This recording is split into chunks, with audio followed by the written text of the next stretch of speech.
کیا یہ ایمرجنسی تھی آپ کے خیال میں؟ اس کی بھوری آنکھوں سے غصہ امڑ پڑا۔ جھنجھلاہٹ الگ سوات تھی۔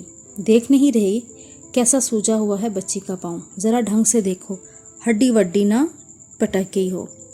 رفیہ بیگم نے اس کے غصے کی پرواہ کرتے ہوئے روشانہ کے پیر کی طرف توجہ دلائی، جسے وہ بہت تفصیل سے دیکھ چکا تھا۔ کوئی ہڈی وڈی نہیں ٹوٹی ہے اور نہ سوجن ہے، معمولی چوٹ سے مسل ہے، ہلکی مالش سے ٹھیک ٹھاک ہو جائے گا۔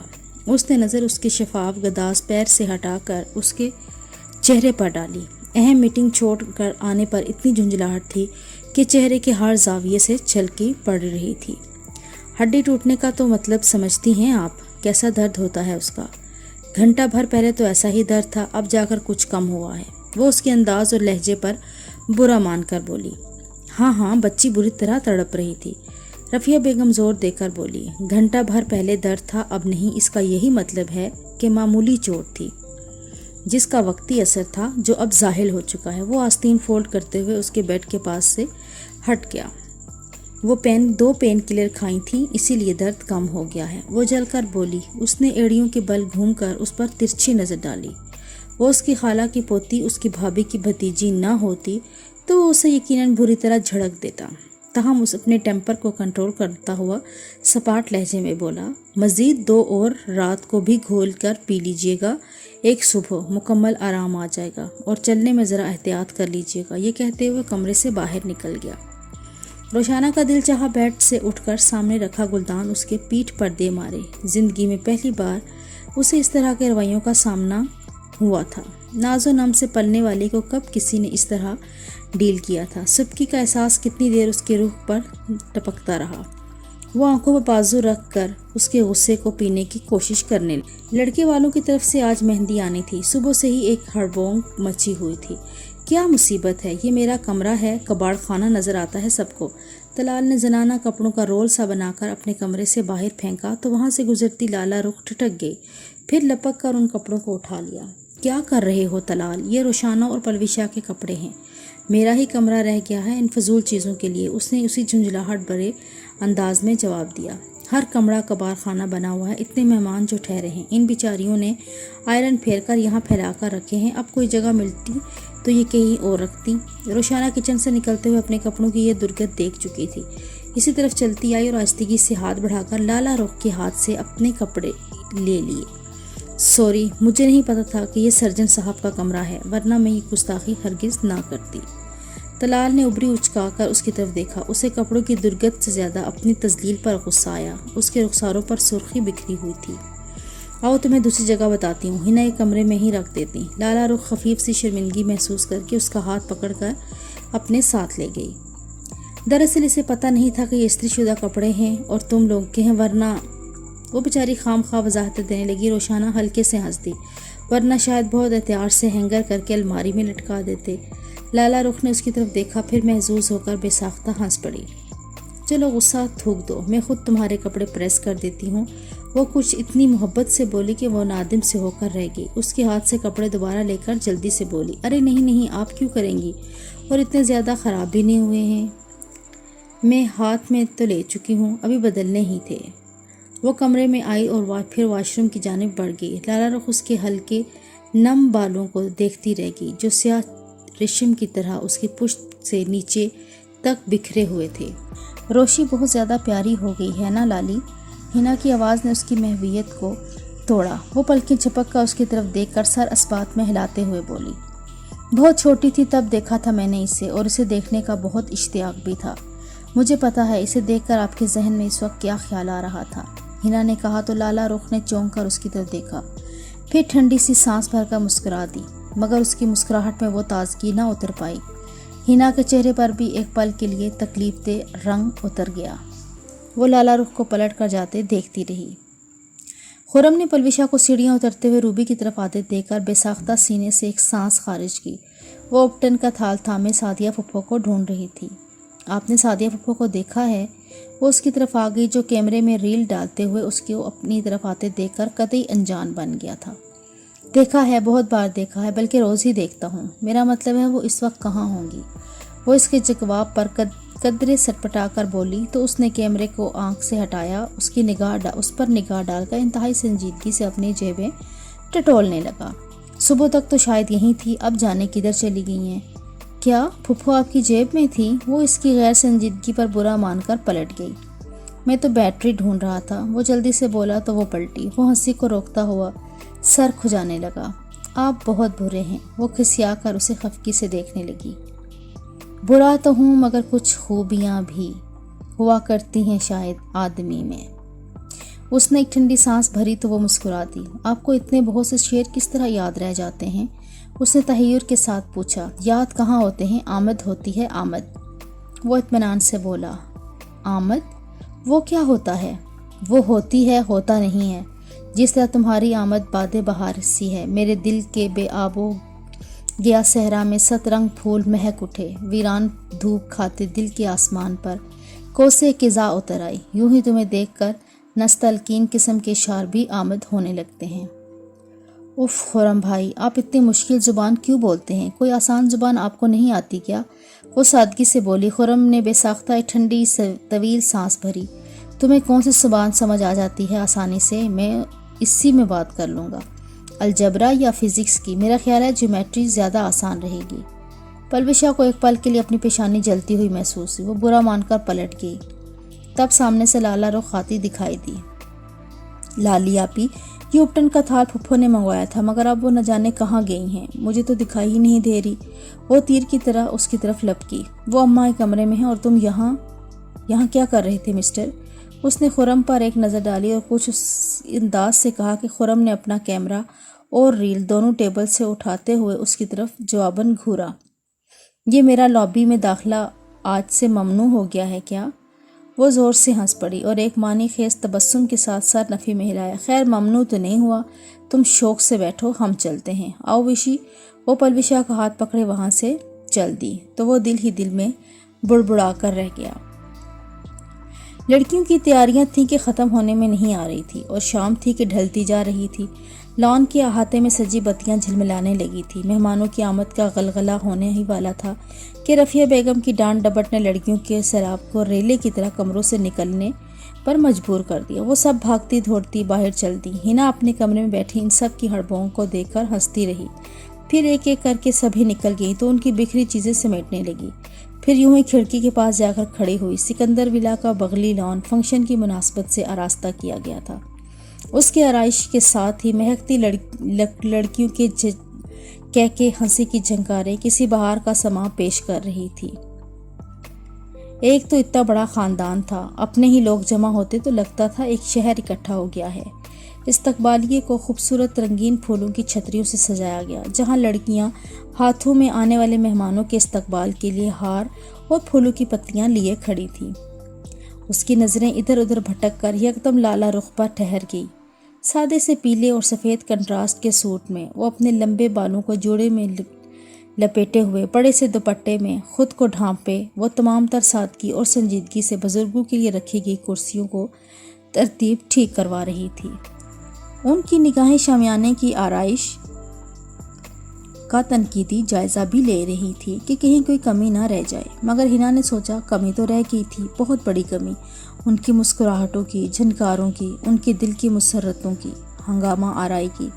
ہنا کے دل میں ایک ہوک سی اٹھی، اسے بے اختیار جاذب بھائی کے بیٹے کے عقیقے کی وہ تقریب یاد آ گئی، جب وہ سیاہ جھلملاتی ساڑی میں ہلکی ہلکی جیولری اور میک اپ میں مہکتی اجلی کیف و سرور میں ڈوبی رات لگ رہی تھی۔ وہ رات جو دلوں کو دھڑکا دیتی ہے، سرسراتی ہوئی روح میں اتر جاتی ہے۔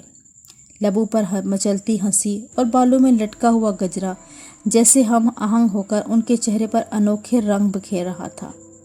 ایسے میں سیف الرحمن کی نگاہیں تو لوہا بن کر ان کی مقناطیسی وجود پر چپک رہی تھی، گویا ہم کو چہرے سے ہٹنا گوارا ہی نہیں۔ اور ستم یہ کہ خرم نے جو ہی ڈیک سیٹ کیا وہ کرسی کھینچ کر وہیں بیٹھ کر اپنی پسند کی کیسٹ ڈھونڈ ڈھانڈ کر لگا بیٹھے۔ لالی، آج تمہارے میاں کو ہوا کیا ہے؟ روبی بھابھی نے اسے ٹھوکا مار کر اس کی توجہ سیف الرحمن کی طرف مبذول کرائی تو ان کی ہمراہ کماری لڑکیوں کی پوری ٹولی بھی سیف الرحمن کو دیکھنے لگی۔ جس دن سے دیکھا ہے تم کو صنم، بے چین رہتے ہیں اس دن سے ہم، تم ہی بتاؤ کہ ہم کیا کریں، چاروں طرف دیکھتے ہیں تمہیں، اس میں خطا کیا ہماری ہے۔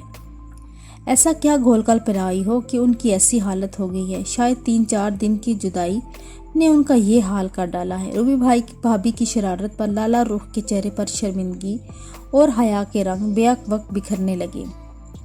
مگر اسے دیکھو، اس بیچارے پر ایک غلط نگاہ بھی ڈالنے کی فرصت نہیں ہے، اور وہ ہے کہ مجنوں بنا بیٹھا ہے۔ ان کی تایا زاد کزن کرن بھی اس میں شامل ہو گئی۔ توبہ ہے تم لوگوں سے، ذرا لڑکیوں کا ہی خیال کر لو، ساری ادھر متوجہ ہیں۔ انہوں نے روبی اور کرن کو گھورا۔ بھائی ہم تو صرف تمہیں تمہارے مجنوں کی طرف متوجہ کر رہے ہیں۔ روبی بھابھی کھلکھلا کر ہنس پڑی۔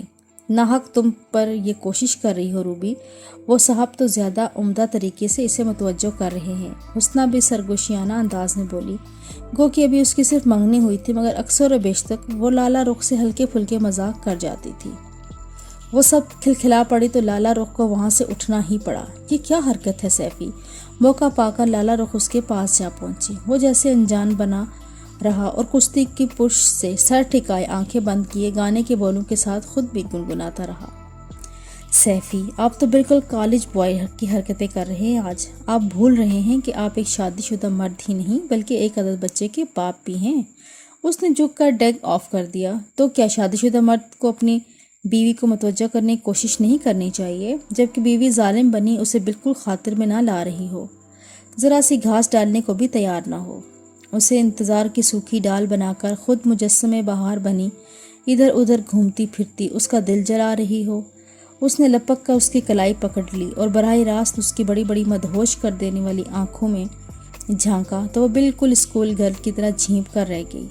مارے خجالت کے ادھر ادھر دیکھ کر شکر ادا کیا کہ کوئی اس کی طرف متوجہ نہیں تھا۔ اچھا ہاتھ تو چھوڑے میرا اور اٹھیے یہاں سے، یہ جگہ آپ کے بیٹھنے کی قطعی مناسب نہیں۔ تو پھر میری جگہ کہاں ہے بیٹھنے کی ہے بھلا؟ وہ ہنوز اسی لہجے میں بولا، کم از کم یہاں نہیں ہے۔ وہ پلک جھپکا گئی۔ پتہ ہے آج تم کیسی لگ رہی ہو؟ وہ کرسی سے اٹھ کر اس کے چہرے پر بھرپور نگاہیں جما کر بولا، مہکتی مسکراتی سرسراتی رات۔ سیفی پلیز، کوئی دیکھے گا تو کیا کہے گا؟ آپ بھی حد کرتے ہیں۔ ٹھہرے میں ابھی حمزہ کو اندر سے لا کر آپ کی گود میں ڈالتی ہوں، خود بخود ہوش آ جائے گا۔ وہ اس کی نگاہوں کی تپش سے خود میں سمٹتی ہوئی بولی، روب جماتی مگر اندر ہی اندر محبوب ہوتی ہوئی۔ چہرے کے مساموں سے پھوٹتی سرخی بڑا ہی دلکش منظر پیش کر رہی تھی۔ اس نے اتنا کیا کہ اس کی زور آزمائی پر اس کی کلائی چھوڑ دی اور ایک ٹھنڈی سانس بھری۔ حمزہ کو میری گود میں ڈال کر تم یہ جتانا چاہتی ہو کہ مجھے اب رومانس نہیں لڑانا چاہیے؟ اس نے مصنوعی خفگی سے اسے گھورا تو وہ ہنس پڑی۔ کم از کم بے موقع نہیں، وہ یہ کہتی وہاں سے بھاگ لی۔ مگر پھر سارا وقت ہنا نے لالی کو مہکتی البیلی کلی کی مانند مسکراتے مسرور دیکھا۔ اپنی اونچی ناک والی سسرال کی آؤ بگت کرنے کے باوجود وہ سیف الرحمن سے بیگانہ نہ تھی۔ دیکھ خرم نے اونچی آواز میں لگا دیا، شاید سسرال والوں کی آمد ہو گئی تھی۔ وہ چونک پڑی، پھر ایک تھکن آمیز سانس بھر کر آنکھوں کو کھول کر دوبارہ شامیانے پر نگاہیں دوڑانے لگی۔ اب وہاں لالا رخ موجود نہ تھی۔ وہ مہمانوں کے استقبال کے لیے داخلی دروازے کی طرف چلی گئی تھی۔ اس نے پردہ گرا لیا اور بیڈ پر آ کر بیٹھ گئی۔ یکدم بہت سے آنسوں اس کی آنکھوں کے کناروں سے چشمے کی مانند پھوٹ نکلے۔ کاش جاذب بھائی اپنے بیٹے کا عقیقہ اتنے بڑے پیمانے پر نہ کرتے، یا پھر لالی کے سسرال والوں کو مدعو نہ کیا ہوتا، یا پھر وہ خود ہی اس تقریب میں شامل نہ ہوئی ہوتی۔ اس نے ہتھیلی کے پشت پر ٹپ ٹپ کرنے والے آنسوؤں کے قطروں کو دیکھا جو عجیب سی آگ لگا رہے تھے۔ ہنا لالا رخ جانے کب اندر آ گئی تھی۔ اس کی پلکوں سے گرنے والے آنسو اس کے دل کو تڑپا گئے۔ لالی، ہنا اسے دیکھ کر بے اختیار ہو گئی۔ اسے اپنے دل سینے کی دیوار میں گھٹتا ہوا محسوس ہونے لگا، جیسے ابھی سانس بند ہو جائے گا۔ لالی، میرے لیے یہ سب کچھ خوشی کا باعث نہیں ہے، یہ سب مجھے بہت تکلیف دہ لگ رہا ہے۔ کیا یہ سارا کچھ رک نہیں سکتا؟ وہ ایک کرب سے گزرتے ہوئے تواتر سے آنسو بہاتے ہوئے بولی۔ لالا رخ کا دل جیسے دب کر رہ گیا۔ پاگل ہو گئی ہو کیا؟ بے وقوفی کی باتیں مت کرو، یہ تو خوشی کا موقع ہے جو خدا نے ہمیں دیا ہے۔ وہ اس کے پاس بیٹھ کر اسے خشکمی نگاہوں سے دیکھتے ہوئے بولی، مگر وہ ٹوٹی ہوئی ڈال کی طرح اس سے لگ کر بلک کر رونے لگی۔ لالا رخ کے سینے کی تہ سے ایک درد بھری سانس خارج ہوئی۔ ہنا، کیوں مجھے ستا رہی ہو؟ کیوں دکھ دے رہی ہو؟ اس طرح رو رو کر تم مجھے گنہگار کر رہی ہو۔ اس نے ایک اذیت کے عالم میں آنکھیں میچ لی۔ گنہگار تو میں ہوں لالی، احساس جرم تو میری روح پر آگ کی طرح ٹپک رہا ہے۔ آپ کی ہنسی، آپ کی مسکراہٹیں تو میں نے چھین لی ہیں لالی، ہے نا؟ ہنا خدا کے لیے چپ ہو جاؤ، تم اور طلال مجھے جیتے جی مار ڈالو گے۔ وہ بھی اسی طرح کی باتیں کرتا ہے، وہ بھی اپنے رویوں سے مجھے ستاتا رہتا ہے۔ مت کرو تم دونوں اس طرح کی باتیں، تم میرے مجرم نہیں ہو، بلکہ کوئی بھی نہیں ہے میرا مجرم۔ یہ تو تقدیر کا لکھا پورا ہو رہا ہے، کاتب تقدیر تک کسی کی دسترس نہیں۔ تم دونوں بالکل پاگل ہو۔ وہ اس کا سر سہلاتے ہوئے ہنسی۔ نہیں لالی، طلال چاچو ہوں یا میں، آپ کی زندگی، خوشیاں اور سکھ ہم نے چرائے ہیں، بلکہ ہم آپ کے ہی نہیں حمزہ کے بھی مجرم ہیں۔ اس نے لالی کا ہاتھ اپنے سر سے ہٹا کر ہاتھوں میں تھام کر اس پر سسکتے ہوئے لب رکھ دیے۔ لالا رخ نے کرب سے لب کاٹتے ہوئے اسے دیکھا، پھر ایک مزمل سی سانس بھر کر اس نے نرمی سے اس کا سر اونچا کیا۔ ہزار مجھ سے وہ پیمانے وصل کرتا رہا، پر اس کے طور طریقے مکرنے والے تھے۔ تمام رات نہایا تھا شہر بارش میں، وہ رنگ اتر ہی گئے جو اترنے والے تھے۔ وہ ہلکے سے ہنس دی، مگر اس نے ہنسی میں بلا کا رنج تھا جو ہنا کے دل میں شگاف ڈال گیا۔ وہ تڑپ کر اس کا ہاتھ دبا کر بے آواز آنسو بکھیرنے لگی۔ پگلی، جیسے اس نے کسی اور احساس سے نکل کر اس کا سر ہلایا۔ آفی بہت اچھا انسان ہے، تمہیں بے حد خوش رکھے گا۔ تمہارا یہ غم ہے نا، بیکار سا، فضول سا، وہ بھی بانٹ لے گا۔ بہت سمجھدار ہے وہ۔ اس کے سنگ زندگی گزارتے ہوئے تم ہمیشہ خوش اور پرسکون رہو گی۔ رفاقت وہی اچھی اور پائیدار ہوتی ہے ہنی، جس میں دونوں فریقین ایک دوسرے کے دل میں ہی نہیں بلکہ روح میں بھی اتر سکتے ہوں، اپنے جذبوں کو ہی نہیں مقابل کے جذبات کی بھی قدر کرتے ہوں۔ ایسی رفاقت کا کیا فائدہ جو محض دنیا داری کے لیے ہو، جہاں آنکھیں تو بظاہر کھلی ہوں مگر دل اور روح کی کھڑکیاں بند ہوں۔ ایسی رفاقت میں بہت گھٹن ہوتی ہے ہنا، بہت حبس، ناقابل برداشت حد تک۔ ارے ہاں، وہ اچانک ہنس پڑی۔ پتہ ہے آفی کے 2 فون آ چکے ہیں صبح سے، بتا رہا تھا کہ وہ ہمارے یہاں بہت بڑی رونق لگی ہوئی ہے۔ رونق اندرون پنجاب سے بھی اس کے رشتہ دار آئے ہوئے ہیں۔ میں نے اس سے پوچھا کہ گھر کی رونق چھوڑو، اپنے دل کی رونق کا حال سناؤ، وہاں کتنی روشنیاں جل بجھ رہی ہیں۔ تو پتہ ہے اس گھنے نے کیا کہا؟ اس نے آنکھوں میں مسکراہٹ بھر کر ہنا کو دیکھا، مگر وہ لب کاٹ کر سر جھکا گئی۔ جس اذیت کے پل صراط سے وہ گزر رہی تھی، لالی کیوں اسے سمجھ نہیں پا رہی تھی، یا پھر نظر انداز کر رہی تھی۔ اس نے کہا، وہاں کا حال تو میں صرف ہنا کو ہی بتاؤں گا، تم خواہ مخواہ کی قرید نہ کرو۔ ویسے ہنا، یہ آفی ہے بڑا گناہ۔ لالی پلیز، وہ دونوں ہاتھوں میں چہرہ ڈھانپ کر کرب سے چلائی، مجھے بہلانے کی کوشش مت کریں، میں جانتی ہوں وہ بہت اچھے ہیں، اچھی قسمت والیوں کو آفاق جیسے ساتھی ملتے ہیں، اور بس تو پھر کیوں ہڑکا بجا رکھا ہے، کیوں خوشی کے موقع پر یہ اداسی پھیلا رہی ہو؟ اس نے اس کی بات کاٹ کر ترش نظروں سے اسے گھورا، مگر وہ بے قرار روح کی مانند مضطرب ہو کر بولی، آپ بس کسی طرح یہ شادی رکوا دیں، میں طلال چاچو کی طرح تمام عمر شادی نہیں کروں گی۔ مگر اس کا یہ بقیہ جملہ اس کے منہ میں ہی رہ گیا۔ لالا رخ کا ہاتھ صدمے اور دکھ سے اس کے رخسار کو چھو گیا۔ وہ دم سادے بس اس کی طرف دیکھتی رہے گی، جبکہ لالا رخ نظروں میں تعصب بھرے اسے دیکھ رہی تھی۔ بہت افسوس کی بات ہے، تم نے اتنے پست بات منہ سے کیسے نکالی؟ ہاں، ماریں مجھے، بلکہ مجھے جان سے مار ڈالیں، یہ زندگی کا بوجھ تو ختم ہو جائے گا، بلکہ مجھے اور چاچو کو دونوں کو شوٹ کر دیں۔ لالی، ہم دونوں اس قابل نہیں ہیں کہ ہم زندہ رہیں، کتنے سیلفش تھے ہم دونوں، ایک نے بھی کمپرومائز کرنے کا نہیں سوچا۔ چاچو تو مرد تھے، وہی کمپرومائز کر لیتے۔ چپ ہو جاؤ ہنا، چپ ہو جاؤ، خدا کے لیے خاموش ہو جاؤ۔ لالا رخ نے اسے شانوں سے پکڑ کر زور سے جھٹکا دیا، پھر اسے دھکیل کر خود سے بیڈ سے کھڑی ہو گئی۔ ہنا سے سکتی رہی اور وہ ادھر دروازے کے باہر کھڑی روشانہ کو گویا سکتا ہو گیا۔ کچھ نہ سمجھنے کے باوجود اتنا سمجھ رہی تھی کہ لالا رخ جو سب کے لیے ہنستی مسکراتی لالی تھی، اس کی زندگی کتاب میں کہیں بہت تلخ باب رقم ہے۔ تاہم ہنا کی سسکیاں اس کی سمجھ سے بالا تر تھیں، مگر اس کے باوجود اس کے آنسو اسے اپنے دل پر گرتے محسوس ہوئے۔ وہ اپنا ہیئر بینڈ اس کے کمرے سے لینے آئی تھی اور اپنی جیولری اسے دکھا کر رائے مانگنا چاہ رہی تھی تاکہ اب اسے اپنے سوٹ کے ہمراہ پہن سکے، مگر اب اندر کے ماحول نے اسے تذبذب میں ڈال دیا کہ وہ اندر جائے یا نہ جائے۔ لالا رخ کا یہ روپ اس کے لیے بڑا حیران کن تھا۔ اتنا حزین، اتنا اداس تو اس نے اسے ابھی تک نہیں دیکھا تھا۔ اس کی آواز میں ایسی تھکن تھی گویا برسوں کی مسافت طے کر کے بھی ناکام اور ہارا ہوا مسافر جس کا انگ انگ تھکن سے ٹوٹ رہا ہو۔ اس کے دل پر ضرب سے پڑی تھی۔ ہنا، تم چاہتی ہو میں اس خوشی کی گھڑیوں کو رچ کر انجوائے نہ کروں؟ وہ 2 گھڑی ہنس بول کر اپنے اندر کی گھٹن باہر نہ نکالوں؟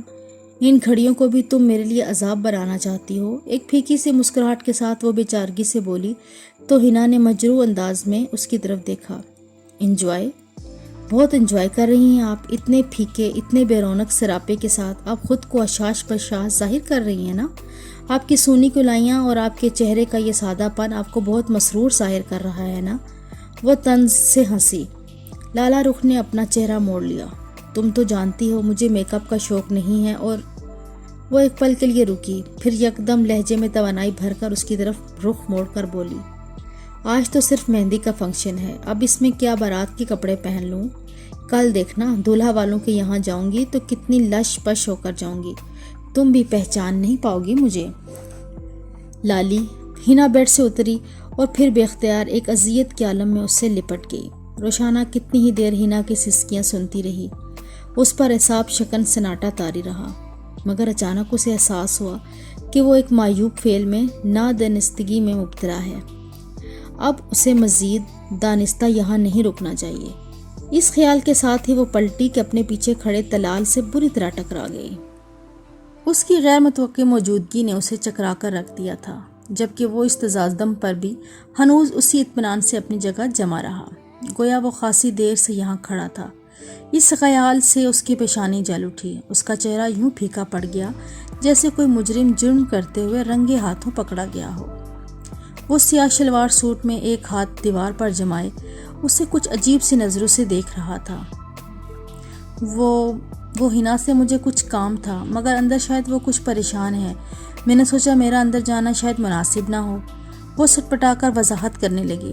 پھر اس نے تصادم پر اپنے ہاتھ سے فرش پر گر جانے والی اپنی چمکتی نگوں والی جیولری کو دیکھا جو ماربل کے فرش پر بکھری پڑی تھی۔ ایک نظر اس کی طرف دیکھا، پھر جلدی سے پلکوں کی باڑ گرا کر حواس باختی کے عالم میں فرش پر جھک کر جیولری سمیٹنے لگی۔ اس کے جھکنے پر اس کی پشت پر ترتیب سے پڑے بال ادھر ادھر یوں پھسل کر بکھرے جیسے کسی نے ریشم کے تھان کے ہولے سے چھو کر اس کی گرہ کھول دی ہو۔ میں نے آپ سے کسی قسم کی وضاحت تو نہیں مانگی، آپ ناحق اتنی گھبرا گئی ہیں۔ وہ ریشم کی ان لچھوں میں نگاہیں ہٹا کر دھیرے سے بولا۔ اس کے لہجے میں ہلکی سی طنز آمیز مسکراہٹ کی جھلک تھی۔ روشانہ نے جھٹکے سے سیدھے ہو کر اس کی طرف دیکھا۔ آپ کا خیال ہے میں دانستہ ان کی باتیں سننے کے لیے رکی تھی؟ میں نے یہ تو نہیں کہا۔ اس نے کندھے اچکائے اور اس کے رخساروں پر اترنے والی سرخی کو بنظر غور دیکھا۔ اہانت کے احساس نے اس کے رخساروں کے انار کی مانند دھکا دیا تھا۔ مجھے کسی کی باتیں چھپ کر سننے کا کوئی شوق ہے نہ ہی عادت۔ اگر آپ نے مجھے یہاں کھڑے دیکھ لیا ہے تو یہ مت سمجھیں کہ میں دانستہ یہ حرکت کر رہی تھی۔ مجھے اندر سے ماحول سے حقیقتاً ہرٹ کیا ہے اور مجھے یہ جیولری ہنا کو دکھانی تھی۔ وہ اس کی خوشنما آنکھوں کی استزائیہ جنبش پر سلگ کر بولی اور فرش سے اٹھائی ہوئی جیولری اسے دکھا دی، پھر اسے یوں ہی مٹھی میں دبا کر تقریباً بھاگتی ہوئی راہداری عبور کر کے جانے کس کمرے میں گھس گئی۔ تلال کے لبوں سے بے اختیار ایک گہری سانس خارج ہوئی۔ وہ خالی راہداری کو کچھ دیر دیکھتا رہا، گویا اس کی موجودگی کو کچھ دیر محسوس کرتا ہو، پھر سر کو خفیف سی جنبش دے کر پلٹنے لگا کہ نظریں فرش پر چمکتے آویزے پر پڑیں جو کیکٹس کے گملے کے بے حد قریب جگمگا رہا تھا۔ سیٹ تو نامکمل رہ گیا روشانہ صاحبہ آپ کا۔ اس نے جھک کر آویزہ اٹھا کر اس پر ایک نظر ڈالی۔ ایک مدھم سی مسکراہٹ بے اختیار اس کے لبوں کو چھو گئی۔